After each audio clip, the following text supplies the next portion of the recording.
So, yeah. God blesses us so greatly when we have a pure heart, because when we get rid of so many impurities, it actually, when we have a pure heart, is when we're more bound to God, and when we can hear Him greater, and when we can feel Him and sense Him, because we're going to Him and we're not going to other things that are actually like tainting our hearts and keep putting a barrier in between us and God.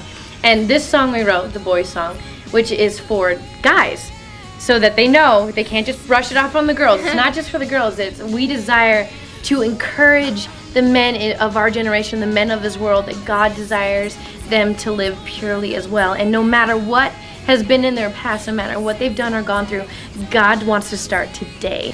We realize that in our generation that men are so beat down, and if Satan only has one arrow, he's going to go after the men. And if he only has one arrow for a family, he's going to go after the man. Because if he does that, the rest of the family will crumble. And the thing that we realize is there's a great battle for each man's life in this world. And what our desire is to encourage these men and to say, God has a calling on your life. Satan is trying to make you feel like you are valueless and that you're not victorious and that you're just, you just bring home a paycheck and there's no value in your life. But God desires you to be a valiant warrior. And that's what we desire for men to hear, is purity is not sissy. Purity is not a wussy man thing. That's a valiant man is a pure man.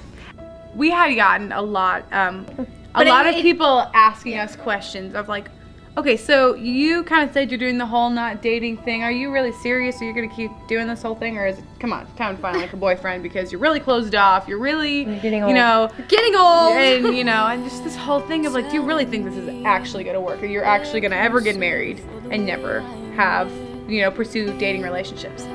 And it just kind of came to a point of like, you know what? So it's not being done. So everybody's not jumping on the whole not dating bandwagon. But you know what? It's what God has called us to do in our life. And I know that beyond a shadow of a doubt that this is what God has totally called us to do, is to give our hearts to Him. Yeah. So when it's time for us to get married, He will have our hearts, and it won't have been given away to different people. And so it was just kind of us just saying, you know what, God?